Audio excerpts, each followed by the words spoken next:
ಸಾಲು ಮರದ ತಿಮ್ಮಕ್ಕನವರು ಇಂದು ನಮ್ಮನ್ನೆಲ್ಲ ಅಗಲಿ ಹೋಗಿದ್ದಾರೆ. ಅವರ ಅಗಲಿಕೆಯಿಂದ ರಾಷ್ಟ್ರ ಮತ್ತು ಇಡೀ ಪ್ರಪಂಚ ಒಂದು ಪರಿಸರ ಪ್ರೇಮಿಯೊಬ್ಬರನ್ನು ಕಳೆದುಕೊಂಡಂತಾಗಿದೆ.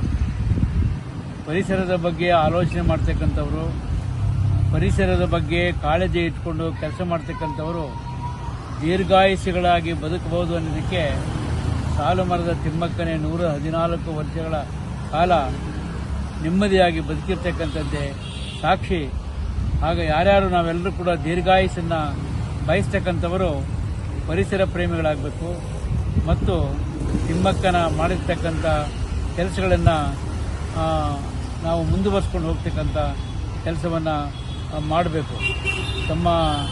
ಅವರ ಇಳಿಯ ವಯಸ್ಸಿನಲ್ಲೂ ಕೂಡ ದೇಶಾದ್ಯಂತ, ಕರ್ನಾಟಕ ರಾಜ್ಯಾದ್ಯಂತ ಪ್ರವಾಸ ಮಾಡಿ ಪರಿಸರದ ಬಗ್ಗೆ ಕಾಳಜಿಯನ್ನು ಮೂಡಿಸ್ತಾ ಇದ್ದಂಥ ಅವರ ಕಳಕಳಿ ನಿಜವಾಗಿಯೂ ಕೂಡ ಶ್ಲಾಘನೀಯ. ಅವರ ಆತ್ಮಕ್ಕೆ ಚಿರಶಾಂತಿಯನ್ನು ದೊರಕಲಿ ಅಂತೇಳಿ ನಾನು ಆಶಿಸ್ತೇನೆ.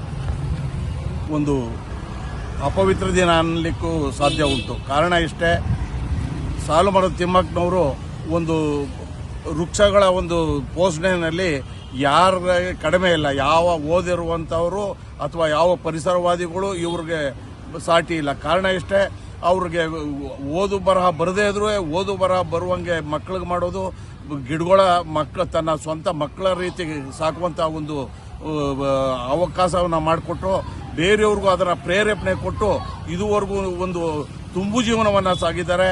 ಜೊತೆಗೆ ಅವರ ಆರೋಗ್ಯದ ದೃಷ್ಟಿಯಿಂದಲೂ ಕಡೆಗಣಿಸಿ ಅವ್ರಿಗೆ ಜೀವನೇ ಮರ ಅನ್ನುವಂಥ ಒಂದು ಜೀವನೇ ಉಸಿರಾಟದ ಒಂದು ಕೊನೆ ಅಂತ ಹೇಳಿ ಅವರು ಕೊನೆಗೆ ಯಾವುದೇ ಇದಾದ್ರೂ ಮರದ ಒಂದು ವಿಚಾರದಲ್ಲಿ ಮತ್ತೆ ವೃಕ್ಷಗಳ ಒಂದು ಪೋಷಣೆಯಲ್ಲಿ ತಮ್ಮನ್ನ ಇಡೀ ಜೀವಮಾನವನ್ನು ತೊಡಗಿಸಿಕೊಂಡು ಆ ಮರಗಳೇ ನನ್ನ ಮಕ್ಕಳೆಂದು ಪೋಷಣೆ ಮಾಡಿದ್ರು.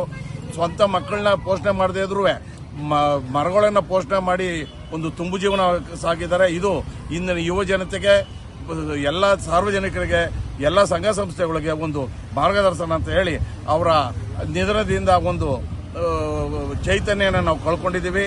ಇದೇ ಥರ ಚೈತನ್ಯಗಳು ಹೊಸದಾಗಿ ಹುಟ್ಟಬೇಕು ಅನ್ನೋ ಒಂದು ಪರಿಕಲ್ಪನೆಯಲ್ಲಿ ಅವರ ಆತ್ಮಕ್ಕೆ ಶಾಂತಿಯನ್ನು ಕೊಡ್ತೇನೆ. ನಮಸ್ಕಾರ.